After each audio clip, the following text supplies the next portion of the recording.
Rekam dulu ya. Oke, sip. Mungkin, Kak Alivia Nada Putri Galuh boleh oke. Selamat malam Kak Via. Halo, malam Kak Rifat. Oke, apa kabar Kak Via? Baik. Baik, oke. Nah, di sini selamat datang ya Kak di webinar Bincang Pintarnya. Mungkin di sini Kak Via boleh menyapa dulu nih ya sobat pintarnya yang sudah join di sini. Boleh disapa dan, mungkin perkenalan gitu ya. Siapa sih Kak Via ini dan bagaimana akhirnya bisa menjadi pembicara atau menjadi, posisi pekerjaan sekarang gitu ya. Mungkin boleh di-spill dikit gitu Kak untuk perkenalan sebagai untuk sobat pintarnya di webinar Bincang Pintarnya malam ini. Oke, halo semua, selamat malam. Sebelumnya terima kasih untuk, tim pintarnya, Kak Rifat dan Kak Sharon, serta teman-teman yang udah bergabung di webinar pada malam hari ini. Perkenalkan, nama saya Alivia Nada Putri Galuh, biasa dipanggil Via. Saat ini saya bekerja di Kementerian Dalam Negeri, dengan jabatan sebagai perencana ahli pertama. Nah, seperti yang tertera pada, Zoom, sebelumnya saya bekerja di, Zenius Education sebagai tutor geografi. Untuk background pendidikan juga saya, S1 dan S2-nya adalah di, pembangunan wilayah UGM di Universitas Gadjah Mada. Itu Kak Rifat. Oke, terima kasih Kak Via ya. Jadi di sini mungkin, Kak Via nih dari Jakarta Selatan, tapi sebenarnya domisili asalnya dari mana, Kak? Dari Kudus, Kudus. Jawa Mungkin di Tengah. sini ada yang dari Kudus ya, boleh ramaikan di kolom chat. Ternyata di sini ada sobat Kudus nih. Udah ada nih Kak Oh, ada sobat Kudus juga nih. nih. Ada yang deket juga nih Kak Faiza gitu ya. Wih, ternyata ada nih Kak, sobat-sobat Kudus. Oke Kak, mungkin kita mulai saja ya sesi pemaparan atau kita sesi, webinar talk show kita kali ya, mini talk show ya bersama Kak Via ya. Di sini saya izin mencatat di sini untuk, merangkum poin-poin apa sih sebenarnya yang paling penting dari pembicaraan kita. Nah, di sini tadi sebenarnya sudah disinggung ya Kak, dikit perjalanan karir Kak Via gitu ya menjadi seorang ASN ya sekarang. Nah, Iya. boleh di-share dikit Kak mungkin, kenapa akhirnya memutuskan menjadi ASN gitu? Karena kan jenis-jenis pekerjaan itu banyak ya. Ragam Mhm. pekerjaan itu banyak dan di sini juga sobat pintarnya masih ada yang kebingungan buat memilih jenjang karir gitu ya. Ada yang masih fresh graduates gitu, ada yang lulusan SMP, lulusan SMA juga ada ya di sobat pintarnya. Mungkin bisa, untuk jadi bahan inspirasi juga Kak, kenapa akhirnya memilih menjadi, ASN gitu. Oke, sebelum jadi PNS tuh kebetulan seperti yang aku udah ceritain tadi ya, aku kerja di, Zenius Education sebagai tutor geografi kurang lebih, selama 3 bulan. Nah, kenapa akhirnya memutuskan untuk menjadi PNS itu karena, seperti yang kita tahu nih, di tengah kondisi dan banyaknya berita tentang perekonomian tidak stabil, aku rasa menjadi PNS itu adalah salah satu job yang cukup aman dan safe, apalagi untuk aku, perempuan kayak gitu. Nah, kemudian setelah aku riset beberapa job nih, PNS itu juga memiliki jenjang karir yang jelas nih, dan juga, kesempatan yang terbuka sangat lebar untuk seluruh orang dari Sabang sampai Merauke. Buktinya aja aku yang dari daerah kecil di Kudus bisa untuk menjadi, pegawai negeri sipil di, Kementerian Dalam Negeri, tuh. Oke Kak, ya berarti emang, menjadi ASN itu adalah salah satu job yang aman ya untuk, Kak Via gitu ya. Eee Dan di sini emang banyak gitu ya, banyak pertimbangan atau banyak hal-hal yang emang menjadi hal yang menarik gitu ya untuk menjadi ASN. Cuman Kak, tapi sebelumnya kalau boleh tahu nih, Kakak ada nggak sih sebenarnya hal yang apa itu menjadi suatu hal yang udahlah, ini hal yang mudah gitu untuk memutuskan jadi ASN gitu? Atau misalkan kayak, aduh ternyata ada banyak tantangan gitu atau ada banyak rintangan sebenarnya sebelum menjadi ASN gitu, ada nggak sih Kak? Eee Ada sih untuk menjadi ASN itu enggak yang segampang itu aja untuk memutuskannya, karena juga, harus dapat persetujuan juga kan dari orang tua dan salah satu hal yang terberat pada saat itu adalah, melepas jabatanku sebagai tutor geografi sebelumnya di Zenius Education, karena Zenius Education itu salah satu perusahaan pertamaku setelah aku lulus. Jadi kayak aku masih berat aja untuk melepas itu. Tapi setelah beberapa pertimbangan, terutama dari segi ekonomi, aku akhirnya memutuskan untuk menjadi ASN. Tuh, Kak. Oke, menarik ya. Emang sebenarnya juga ada pertimbangan harus minta restu orang tua juga ya, Kak. Karena emang restu Iya. orang tua juga itu penting ya untuk kelancaran karir kita. Oke, ya kita lanjut deh langsung kita masuk ke yang agak lebih spesifik yaitu pengalaman seleksi tes CPNS nih, Kak. Ya, kan karena seleksi tes CPNS itu bukan suatu hal yang mudah, bukan suatu hal yang pendek gitu ya durasinya, tapi emang sesinya durasinya cukup panjang. Mungkin boleh di-share Kak, pengalaman seleksi Kak Via gitu secara personal tuh kayak gimana sih? Oke, jadi basic-nya itu kalau tes CPNS tuh ada 3 tahapan. Yang pertama ada administrasi, kemudian yang kedua ada, SKD, kompetensi dasar, dan yang ketiga adalah SKB bidang. Nah, pengalamanku dulu ketika, seleksi tes CPNS nih, kebetulan formasi yang aku pilih itu perencana ahli pertama di Kementerian Dalam Negeri. Nah, dalam formasi itu dia buka, 3 jenis. Yang pertama umum, kemudian kumlot, dan yang ketiga itu, khusus putra dan putri Papua, kayak gitu. Nah, masing-masing formasi itu pun juga ada kuotanya sendiri-sendiri, seperti yang kumlot itu, dia hanya diambil 3 orang, kemudian yang umum dia ngambil 10, dan yang untuk putra-putri Papua itu dia ngambil 1 orang, gitu. Nah, eee, dari seleksi administrasi aja nih aku udah bingung mau ikut yang umum atau yang kumlot. Karena, both of kumlot dan umum itu punya kelebihan masing-masing. Akhirnya aku memutuskan untuk milih yang, kumlot karena dari segi, nilai aku memenuhi, terus yang kedua akreditasi jurusan dan fakultasku juga memenuhi, sama akreditasi universitasku juga memenuhi. Nah, eee, kalau yang setelah seleksi administrasi itu, kemudian ada tes SKD. Nah, di tes SKD ini, ada beberapa hal yang perlu diperhatikan nih teman-teman, kayak contohnya, passing grade nih. Untuk yang, kategori umum sendiri ini ada passing grade yang harus diperhatikan, karena, percuma nih misal nilai kumulatif kita itu tinggi, tapi tidak lolos passing grade itu nanti juga, nggak bisa lanjut ke tahap selanjutnya, gitu. Terus kemudian, habis tes SKD apabila kita masuk, lolos ke tahap selanjutnya, kita akan masuk ke SKB atau seleksi kompetensi bidang. Nah, di bidang ini kebetulan karena Kementerian Dalam Negeri ini tidak mengadakan, wawancara, ada beberapa instansi atau, lembaga yang, apa namanya, SKB-nya itu nggak hanya CAT, tapi ada wawancara, ada tes, kesehatan jiwa, ada tes Inggris, dan sebagainya. Nah, di Kemendagri ini kebetulan hanya CAT aja, jadi, kayak mengerjakan soal-soal yang berkaitan dengan formasi yang aku pilih, gitu sih.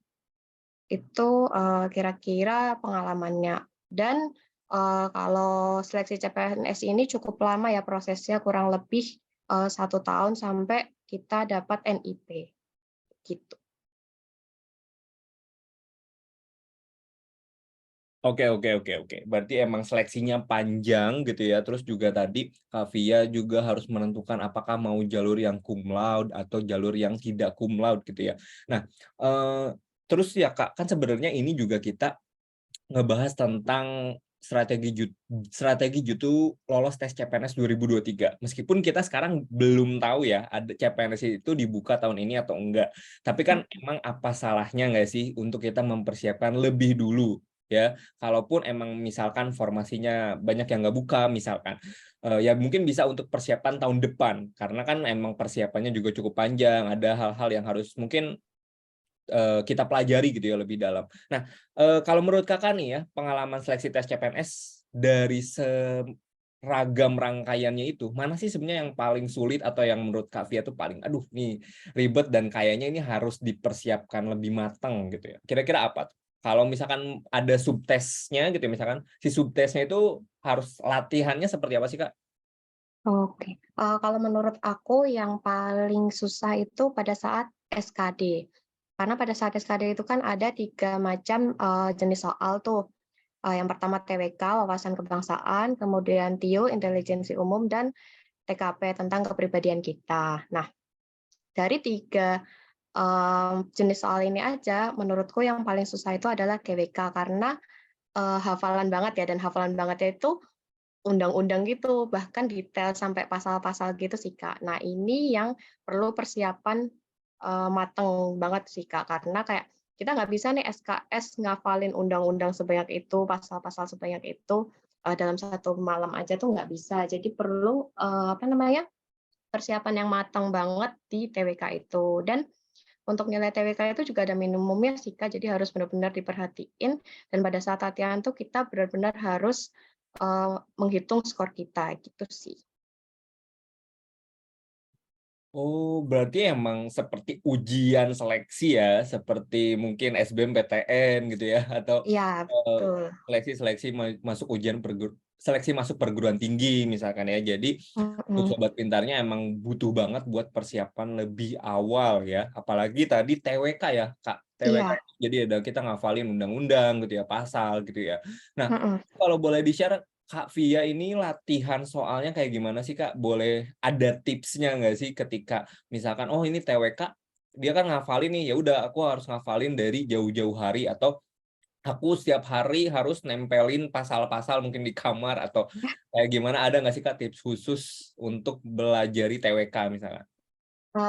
Ada sih, kebetulan aku belajarnya cuma dari buku yang bisa teman-teman beli di mana aja, kayak gitu kan. Nah, untuk materi TWK sendiri itu juga sebenarnya udah kebagi sih, ada tentang sejarah, nasionalisme, kayak gitu-gitu. Nah, mungkin teman-teman bisa nguatin nih kalau sejarah tuh juga udah fix sih, biasanya sejarahnya itu tentang, masa-masa penjajahan kayak gitu, kayak, tokoh-tokoh apa saja sih yang terlibat dalam, selama masa penjajahan kayak gitu. Terus, kalau untuk nasionalisme lebih ke butir-butir di, UUD 1945 kayak gitu, kayak makna dari pasal ini tuh apa, kayak gitu. Jadi kita lebih, bisa mempersiapkan kayak ngelis gitu, kayak misal pasal satu nih dia bahas tentang apa aja, pasal 2 dia ngebahas tentang apa aja, lebih ke seperti itu sih kalau nasionalisme.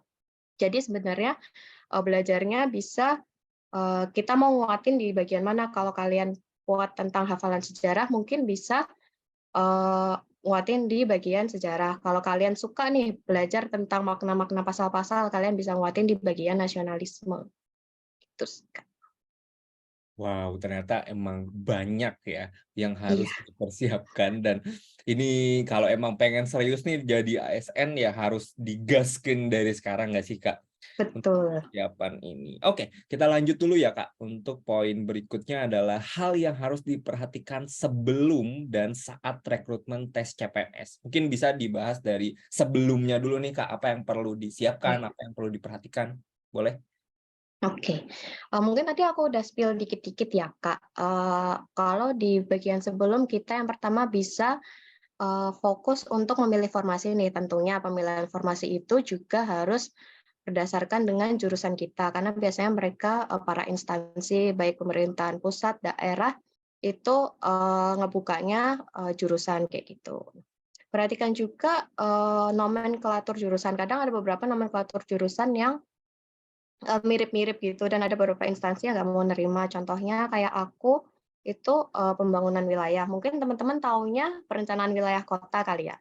Nah itu tuh, 2 jurusan yang berbeda, tapi ada beberapa instansi yang mau nerima, pembangunan wilayah, ada beberapa instansi yang hanya menerima perencanaan wilayah kota. Nah itu perlu dipastikan lagi nomenklaturnya tuh bagaimana.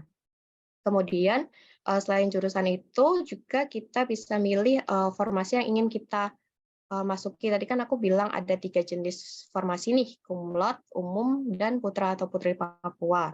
Nah, untuk yang umum itu, persyaratannya umum seperti biasa, kayak kita hanya melampirkan, akreditasi jurusan, akreditasi fakultas, ijazah kita, terus, SKCK, kayak gitu-gitu. Nah, kalau untuk yang kumlot ini, syaratnya adalah akreditasi jurusan dan akreditasi fakultas itu harus A, kemudian nilainya, minimal untuk yang S1 itu 3,5 ke atas untuk IPK-nya.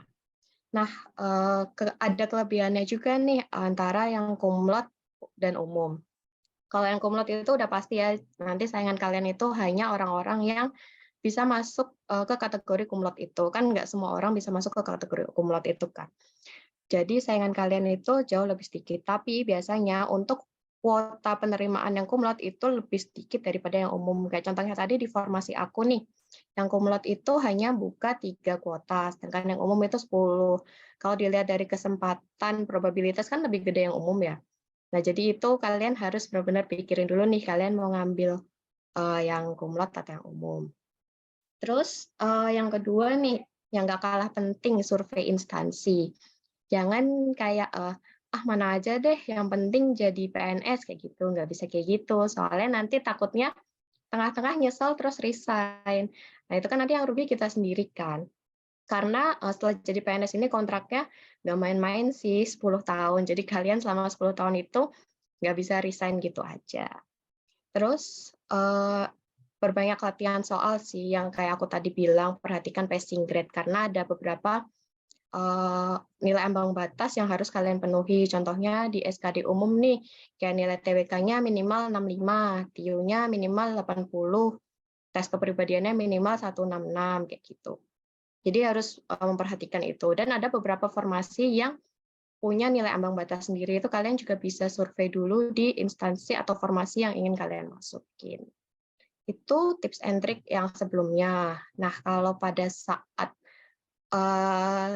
rekrutmen tes CPNS-nya ini lebih ke time management kalian sih, gimana kalian bisa ngatur waktu atau ngebagi waktu nih. Mungkin ada yang sekarang masih nyambi kerja di tempat lain atau masih sekolah, jadi kan kayak nggak full bisa fokus untuk belajar CPNS karena kalian harus pintar-pintar bagi waktu untuk belajar CPNS itu. Dan perhatikan ini sih timeline seleksinya itu karena riskan banget kalau kelewat kan, sayang kayak udah, ikut proses yang lama, kelewat, timeline yang penting, gitu sih, Kak. Oke ya, jadi ini udah, semakin panas nih ya isu-isu tipsnya gitu ya. Jadi kalau tadi dari sebelum rekrutmen CPNS gitu ya, jangan lupa untuk pemilihan formasinya dan ini berkaitan bahwa kita jangan asal nih, karena kan kontraknya juga 10 tahun gitu ya. Kayak ada juga sih emang beberapa temenku juga ada yang udah ternyata, masuk tapi ternyata akhirnya dia mengundurkan diri juga kan sayang ya. Terus juga perhatikan nomenklatur jurusan, mungkin ini maksudnya lebih ke tata nama jurusan ya, Kak. Jadi bisa jadi Betul, ada yang namanya pembangunan wilayah gitu, terus ada yang dia nggak mau gitu, dia pengennya perencanaan wilayah, tata kota mhm, gitu ya, misalnya kayak gitu ya, Kak. Jadi emang, iya, instansi pemerintah itu ada yang emang pengen, ya udah general aja jurusannya, tapi ada juga yang emang spesifik pengen jurusan ini gitu kan. Itu mhm perlu diperhatikan juga, kemudian jalurnya mau yang mana nih, mau yang cum laude atau umum gitu ya. Mungkin kalau yang cum mhm, laude ada, persyaratan tambahan lagi ya, Kak, gitu ya, untuk iya, ada kesehatan tambahan untuk memperkuat, dan sebagai penunjang jalur cum laude-nya. Kemudian untuk latihan soal itu harus diperbanyak latihan guys, gitu ya. Perbanyak latsol agar supaya sukses gitu ya, agar supaya lolos. Nah, saat rekrutmennya juga, mungkin sobat pintarnya bisa lebih ke ngurusin time manajemennya, perhatikan timeline seleksi, karena kan itu nanti sayang ya kalau misalkan kelewat juga ya, Kak. Nah, terus mhm, kalau misalkan Kak, kalau boleh di-share sebenarnya waktu Kakak, nyiapin nyiapin berkas-berkasnya nih, Kak, gitu ya, mhm. kalau misalkan ada yang, "Aduh, ini aku harus ngurus ke kampus nih, Kak," gitu ya, misalkan kayak, itu ada baiknya tuh boleh ngurusin dari sekarang atau nanti nunggu dari, ininya sih, Kak, apa, pas persyaratan dari si PNS-nya udah keluar? Karena kan sebenarnya persyaratan-persyaratan itu sama-sama aja gitu tiap tahun atau ada yang berbeda? Sebenarnya gimana sih, Kak? Sebenarnya syarat-syarat administrasinya tuh sama aja sih tiap tahun, paling yang perlu diupdate itu SKCK sih, karena kalau SKCK itu kan ada batasnya tuh, Kak, kayak kalau nggak salah tuh 6 bulan. Nah, itu tuh kayak harus diupdate sebelum, kita masukin, berkas administrasinya itu. Tapi kalau mau nyicil kayak, legalisir ijazah dan lain-lain itu bisa dicicil dari sekarang sekarang sih. Karena, kayak syarat-syaratnya juga, apa namanya, sama tiap tahunnya, paling harus diperbarui, bagian SKCK itu sih, Kak.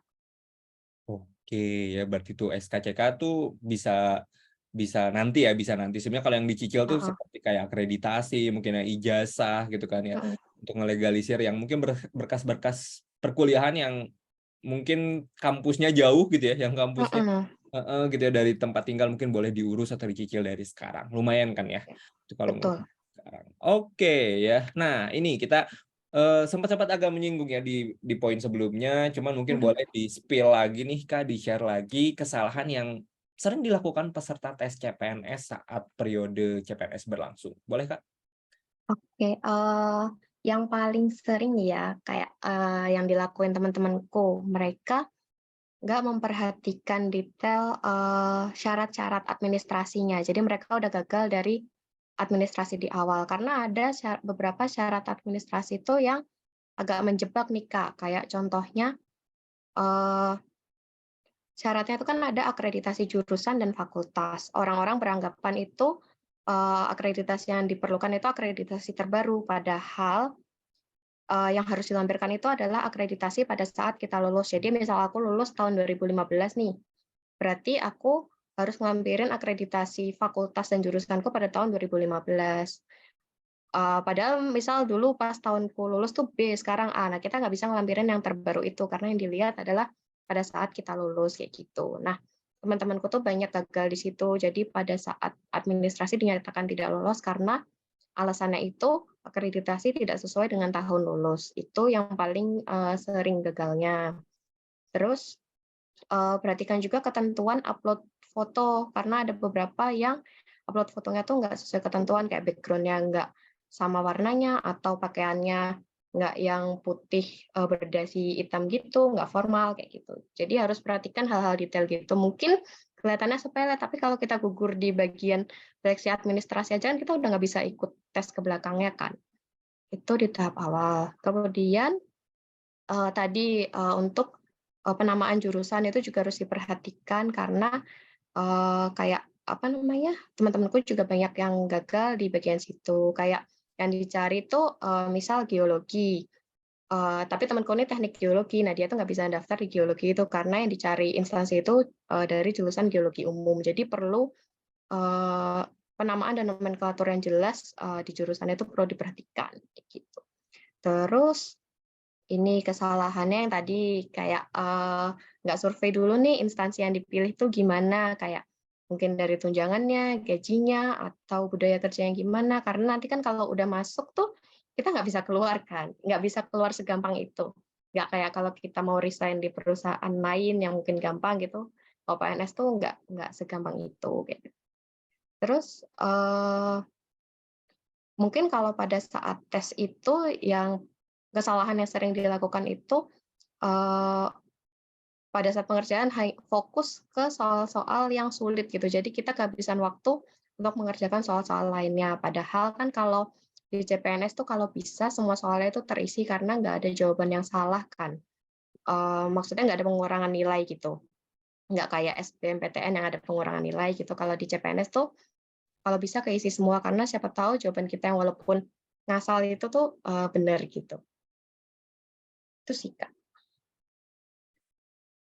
Oke, ya jadi emang kesalahan yang paling utama atau yang tadi pertama diucapkan adalah lebih ke administrasi ya, Kak. Karena kan mungkin itu Mhm. ribet gitu ya, jadi harus disesuaikan nih, kayak contohnya tadi akreditasi, itu kalau akreditasi lulus ya harus dipastikan teman-teman waktu lulus akreditasinya apa, jangan akreditasi yang terbaru sekarang misalkan ya. Itu, terus ya fotonya yang mungkin nggak sesuai, nah ini ada juga nih, Kak, gitu ya, kalau misalkan yang ngelamar di Pintarnya juga masih ada yang melampirkan fotonya foto selfie gitu ya. Jadi jangan sampai ya foto itu membunuhmu atau foto membunuh langkahmu sehingga kamu tidak bisa, melangkah lebih jauh ya. Karena kan jadinya tesnya belum sampai ya, tapi kita administrasi kan seleksi tahap 1 ya, Kak. ya. Itu Iya. sayang, harus dicek. Ada juga yang temenku nggak lolos juga administrasi, jadinya udah capek-capek belajar, ternyata ya nggak lolos gitu ya administrasinya. Terus pernah Betul. masuk jurusan tadi, kemudian juga harus survei dulu ya, harus paham gitu instansi itu gimana tunjangannya, apakah beneran bikin kita bisa stay, bisa nyaman gitu kan. Terus juga untuk ujiannya nanti jangan lupa untuk diisi aja gitu ya, semampunya semuanya terisi, karena jangan takut nggak ada sistem minus kalau biasanya di sistem tes CPNS. Oke ya, itu tadi kesalahan-kesalahan yang sering dilakukan nih guys ya. Nah, sekarang kita masuk ke nih, suka duka bekerja menjadi ASN nih, Kak. Boleh mau mau dipilih mau mana dulu, mau suka dulu, mau duka dulu? Boleh, Kak, dipersilakan. Oke, mungkin, sukanya dulu ya, biar pada tertarik nih untuk bergabung menjadi ASN bersamaku gitu ya. Eee, untuk sukanya tentunya dari jenjang karir yang jelas sih, karena di, PNS itu jenjang karirnya benar-benar diatur di peraturan dan kita itu, semua PNS tuh punya jenjang karir yang jelas gitu. Jadi, nggak ada tuh kayak, sikut-sikutan gitu. Kemudian, dari segi safety-nya sih, jadi kayak, teman-teman nggak pernah dengar kan ya ASN di PHK gitu. Nah, dari segi itu tuh, menjadi poin suka bagi aku sendiri sih, karena kayak siapa sih yang mau aman sampai yang nggak mau aman sampai pensiun gitu. Nah terus, sukanya lagi nih, mungkin dapat gaji ke-13 kali ya, kayak kalau kalian biasanya digaji, dalam setahun 12 kali ya, kalau ASN kan 13 kali, kayak gitu. Dukanya, kalau dukanya ini tuh balik lagi ke pribadi masing-masing ya, kalau bagiku dukanya itu, yang pertama harus siap dipindah ke IKN sih ini. Jadi kayak mau nggak mau aku siap untuk dipindah ke IKN, karena kayak kebetulan aku juga kerja di Kementerian Dalam Negeri kan, yang pasti, kementerian pertama yang pindah ke IKN. Jadi kayak siap nggak siap ya harus pindah, ninggalin keluarga yang ada di sini, kayak gitu. Terus duka yang kedua mungkin lebih ke ini sih, kadang ada beberapa beban pekerjaan yang mengharuskan kita kerja sampai malam, bahkan nginep di kantor, kayak gitu. Kayak apalagi menjelang 17-an kayak gini, bisa kayak di kantor tuh sampai jam 2 jam 3 bahkan baru pulang 4:30 pagi nih, nanti jam 8 udah masuk lagi. Itu cukup menjadi duka sih buat aku, karena PP dari kantor ke rumah take time juga sih, gitu. Jadi, nggak semua ASN tuh main Zumba ya, teman-teman. Gitu, Kak. Wow, ini menarik ya. Mungkin ini ada beberapa, yang terpatahkan gitu stigma terhadap ASN gitu ya. Mungkin di sini juga sobat pintarnya atau, para audiens di sini udah ada banyak yang menganggap bahwa, "Ah, mendingan jadi ASN aja nggak sih, soalnya gabut," gitu ya. Misalkan atau Mhm. ya cuman main Zumba aja. Tapi kalau misalkan lihat nih ya, tadi Kak Via share gitu ya, dukanya harus ke IKN. Gabutnya dari mana tuh gitu ya ke IKN. Yang pengennya, aduh aku mah pengennya di Jakarta aja, aku mah pengennya di Bandung gitu ya, pengennya di Pulau Jawa aja. Eits gitu ya, kalau di ASN kamu ada potensi untuk dipindahkan di IKN gitu. Ya karena kan itu udah Betul. jadi wacana yang emang sedang digalakan kan, maksudnya, Heeh. dari sisi pemerintahan yang sekarang pun emang kita mau ada IKN, ibu kota negara baru gitu ya. Jadi ya mau nggak mau kita harus siap ya. Dan tadi kerja sampai malam tuh ya, sampai ngeronda itu Mas kalian ya guys ya. Jadi jangan pengen pilih ASN kayak pengen enaknya aja, oh tidak ya. Mungkin kalau, tapi teman aku gitu ya, atau tetangga aku itu gabut Kak, gitu ya, kok nggak bisa sih? Ya namanya juga pasti beda-beda, ya nggak sih Kak? Iya, Setiap betul. instansi pasti beda-beda, tapi tetap aja teman-teman kan nggak bakal tahu yang mana nih, gitu ya, Bapak dia sibuknya kayak gimana. Dan tadi juga Kak Via juga udah share, nggak setiap hari ya Kak, itu kayak gitu. Pasti, Mhm. ada peak Ada season atau momennya. musim-musim Mhm. puncak gitu ya, eee, Iya. wajar lah ya, itu namanya juga pekerjaan. Jadi jangan cuman mau enaknya doang, ya. Mhm. Oke, menarik ya. Cuma tadi kalau sukanya juga seru ya, Kak, ada jenjang karir gitu ya, jauh lebih aman, lebih stable gitu kan. Oke ya, bagi yang tertarik untuk menjadi ASN ya bersama Kak Via boleh banget ya. Kalau pengen nanya-nanya langsung tulis di kolom Q&A. Nah, sekarang kita masuk nih Kak ke tips dan trik untuk menjadi pegawai ASN nih. Kira-kira apa nih Kak? Apa ya, sama seperti, di perusahaan-perusahaan lainnya ya, kalau, sebagai ASN kan kita juga sebagai pegawai nih, cuman bedanya kita pegawai di pemerintahan. Nah, mungkin tips and triknya lebih ke kita harus pinter-pinter nih membawa diri kita tuh gimana, dengan cepat beradaptasi, atau mungkin bisa dengan menerapkan nilai-nilai core value ASN nih teman-teman. Ini spill-spill dikit nih, siapa tahu keluar di ujian, SKD-nya nanti. Core value ASN sendiri kan ada berakhlak tuh, jadi kayak yang pertama berorientasi pelayanan, tentunya kita melayani bangsa dan negara, terus ada akuntabel, kayak gitu-gitu. Nah, mungkin kita bisa, menerapkan, nilai-nilai berakhlak itu supaya kita bisa menjadi ASN yang teladan gitu sih, dan lebih berakhlak tentunya, gitu, Kak. Oke ya, berakhlak adalah core value ASN nih guys. Mungkin Heeh, kalau pengen mendalami ya benar-benar siap menjadi pegawai ASN, mungkin diresapi ya nilai-nilai berakhlak ini sebagai nilai-nilai utama dalam kehidupan heeh, sobat-sobat pintarnya. Oke, ya Kak, menarik banget ya tadi sudah di-share pengalamannya gitu ya dari awal tesnya kayak gimana, terus akhirnya menjadi ASN sekarang seperti apa, suka dukanya juga.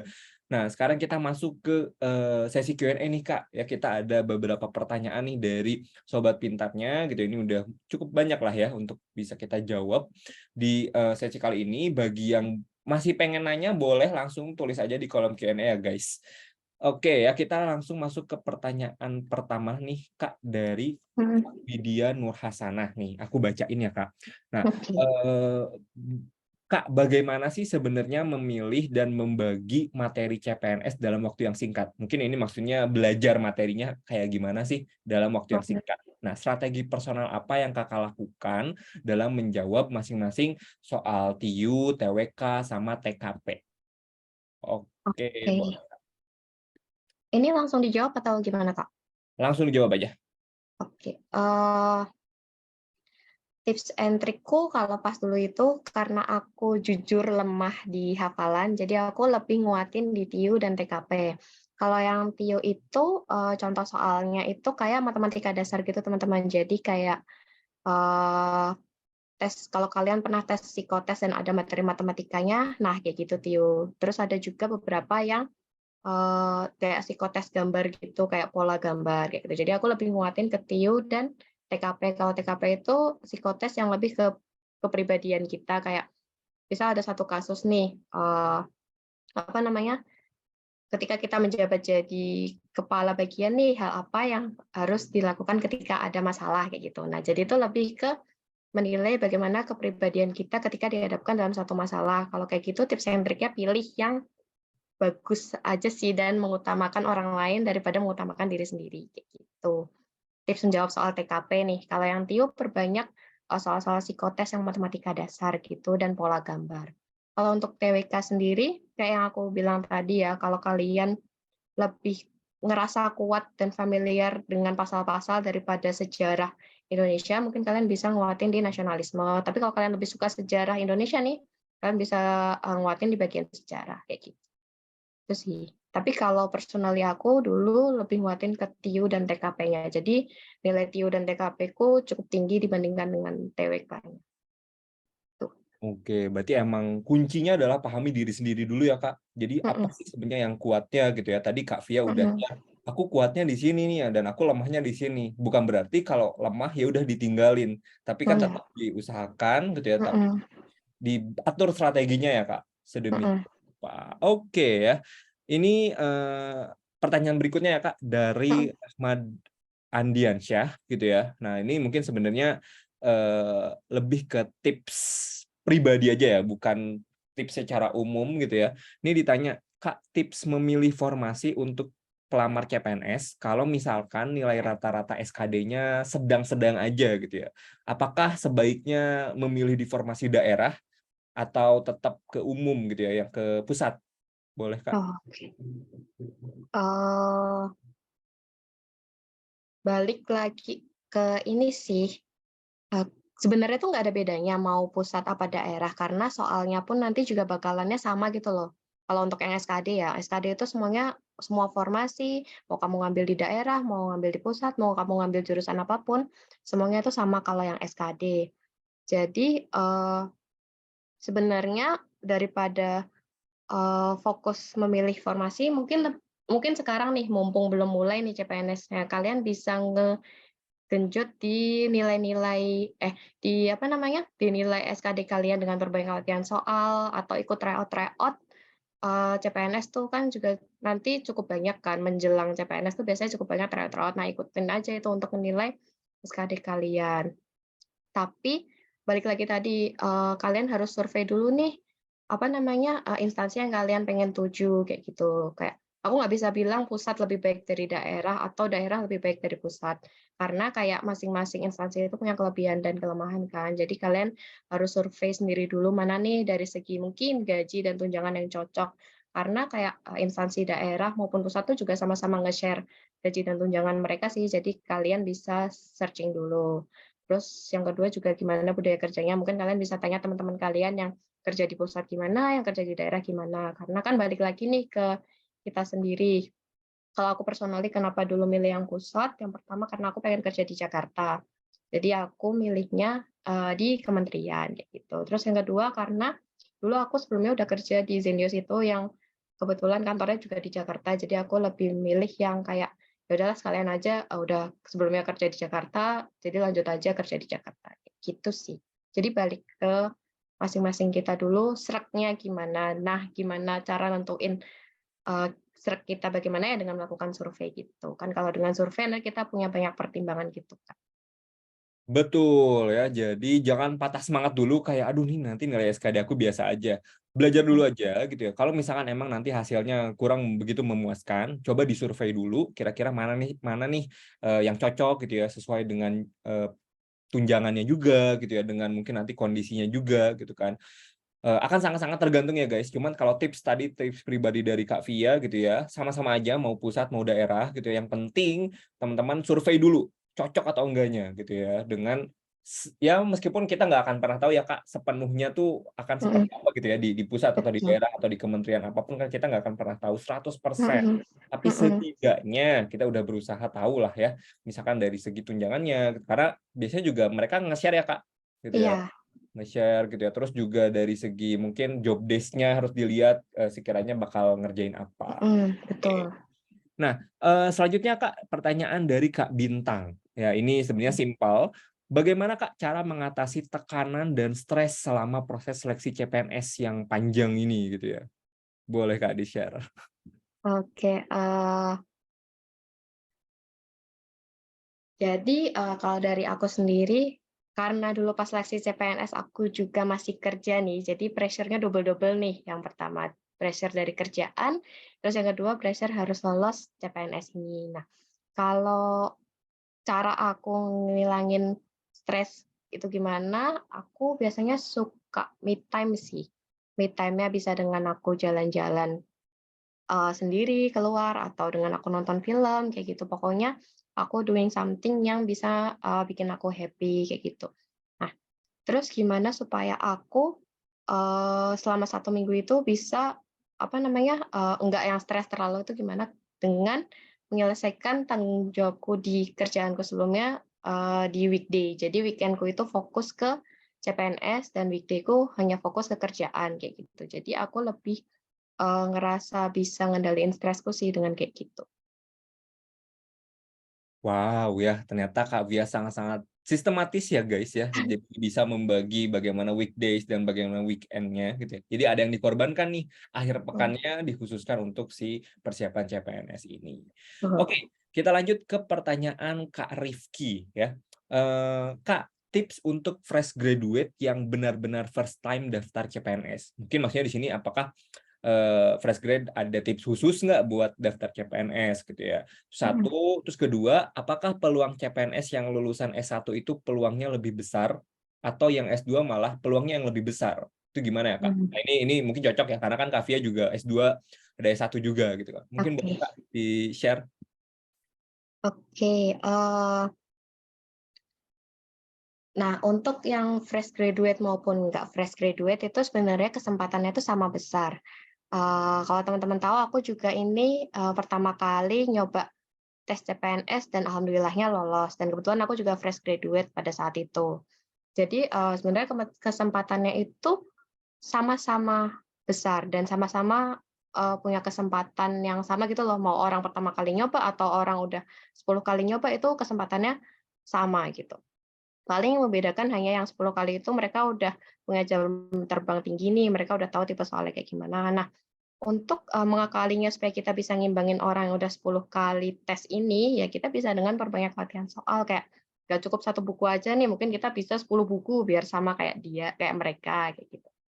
Gitu. Terus untuk peluang CPNS ini sebenarnya kebagi kok, teman-teman. Jadi yang untuk S1 itu, sendiri, yang untuk S2 sendiri. Jadi kalau misal aku udah S2 nih, tapi aku mau daftar yang S1, itu aku, apa namanya, cuman bisa pakai ijazah S1-ku aja, kayak gitu. Nah, dan kalau dari segi, formasi lebih banyak ke S1 daripada S2. Biasanya kalau S2 itu lebih ke kayak, dosen, kayak gitu-gitu, atau kayak, eee, kedokteran, kayak gitu, yang perlu titel sampai S2, kayak gitu. Jadi, kalau dari segi kesempatan sebenarnya lebih banyak yang S1 karena formasi yang dibuka itu banyak yang S1. Tapi kalau dari segi, apa namanya, kesempatan yang S2 misal ada formasi S2 nih, yang misal aku S2, nah terus ada 2 formasi S1 dan S2, aku bisa join kedua-duanya, kayak gitu. Kalau dari segi peluang emang lebih banyak yang S2, tapi kalau dari segi kebukaan formasinya itu banyak yang S1, gitu. Oh, iya iya iya iya iya. Jadi emang secara, jumlah ya, Heeh, peminat buat S1 itu lebih banyak gitu kan. betul.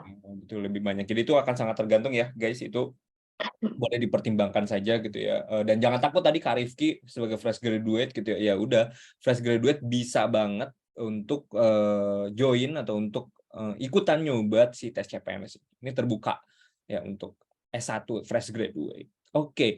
Nah, Kak, kita lanjut ya Kak untuk pertanyaan dari Kak Gusti Azmi Ihsan Munandar. Oke Kak, pengen tahu dong Kak tips memilih kuota instansi sesuai bidang. Apakah pilih kuota yang banyak atau pilih kuota yang sedikit gitu ya. Lalu kemudian pertanyaan keduanya kali ya ini.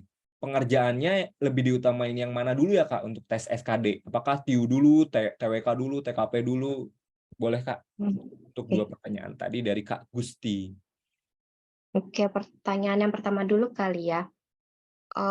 Tips memilih kota instansi itu mungkin bisa dilihat dari ininya dulu teman-teman, eee, formasi yang dibuka. Misal formasiku dulu perencana ahli pertama, dia menerima dari kurang lebih itu 5 jurusan kalau nggak salah, akuntansi, perencanaan wilayah kota, pembangunan wilayah, studi ekonomi pembangunan, sama arsitek kalau nggak salah. Nah, tapi ada formasi temanku nih, kayak dia analis kebijakan.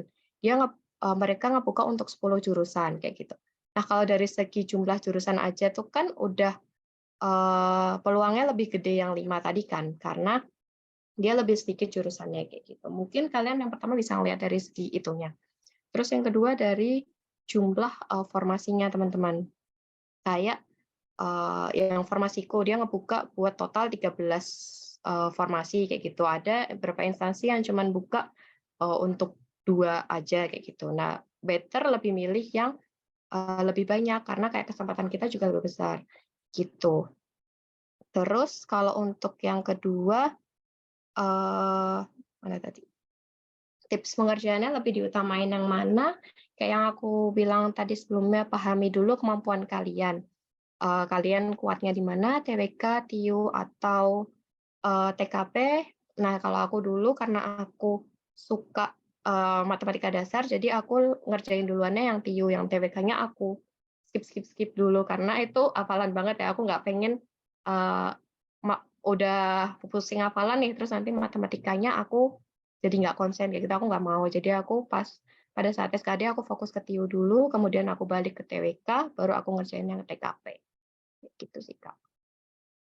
Oke ya, jadi emang, tadi tips dari Kak Via bisa cukup membantu tadi dari pertanyaan Kak Gusti ya. Oke ya, kita lanjut sebentar, aku mau nanya-nanya, nah, eee, aku mau jawab dari pertanyaan Kak Andi nih ya. Eee, Kak, apakah sertifikat keahlian atau sertifikat, pelatihan skill dapat berguna ketika mendaftar CPNS?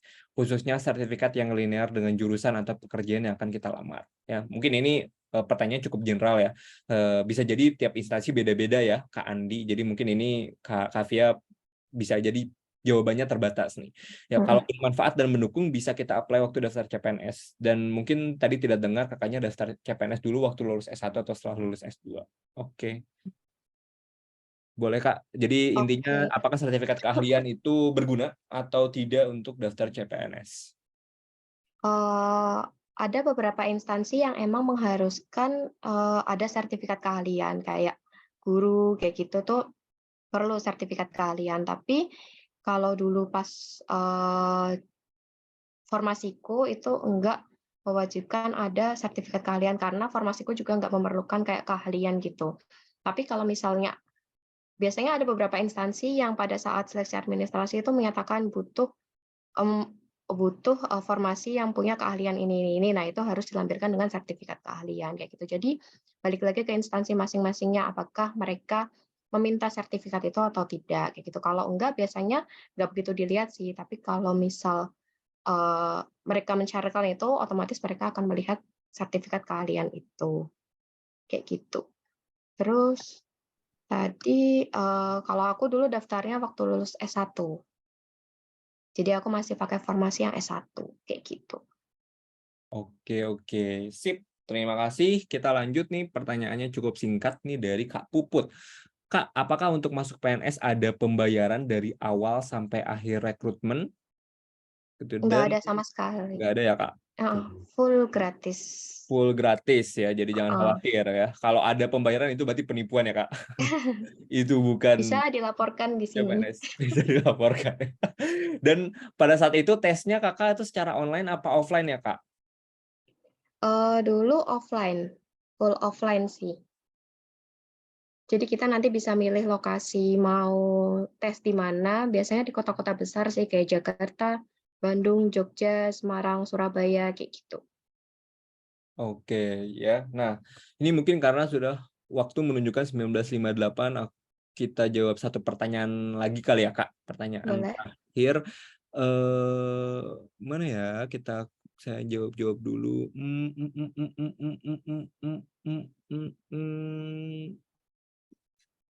mana ya yang paling menarik nih? Saya pengen jawab ini, ada yang nanya, "Kak, kalau pakai kacamata bisa lolos CPNS nggak?" Menurut Kakak gimana tuh kalau pakai kacamata? Bisa nggak? Eee, kebetulan aku pakai sih, jadi mungkin bisa kali ya? Aduh, emang ada aja nih ini sebenarnya pertanyaan-pertanyaannya. Nah, ini mungkin aku mau jawab yang, sebentar, apa itu, apakah bisa nah ini mungkin ya, pertanyaan singkat dari Kak Isma gitu ya. Mmm. Saya nggak mau jawab pertanyaan pertamanya, karena dia pertanyaannya, "Apa inti persiapan untuk daftar CPNS bisa lolos?" Intinya mah ya usaha, ya udah jelas udah sering di-share sama Kak Via. Cuman ini ada pertanyaan ya, "Kak, apakah yang lulusan SMA itu bisa daftar CPNS atau enggak?" Saya lebih ke sana sih, Kak.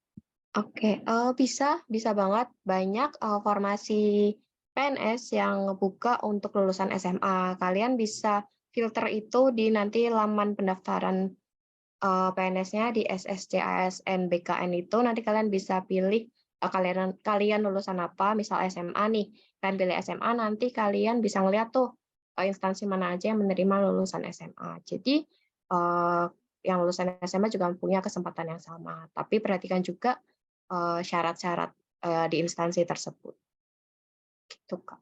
Oke, ya ternyata lulusan SMA juga bisa, nanti akan sangat tergantung di laman BKN-nya ya, Kak, setelah, Mhm, seleksi CPNS itu dibuka. Oke ya, betul. paling itu sebagai pertanyaan penutup ya, Kak, dari sesi webinar istimewa kita malam ini. Terima kasih Oke. banget. Mungkin Kakak boleh ngasih closing statement buat sobat pintarnya nih yang sudah join di webinar kali ini, mungkin mau ngasih Mhm, semangat, mau ngasih, tips-tips lagi gitu ya, supaya sobat pintarnya bisa lolos tes CPNS 2023 ini. oke.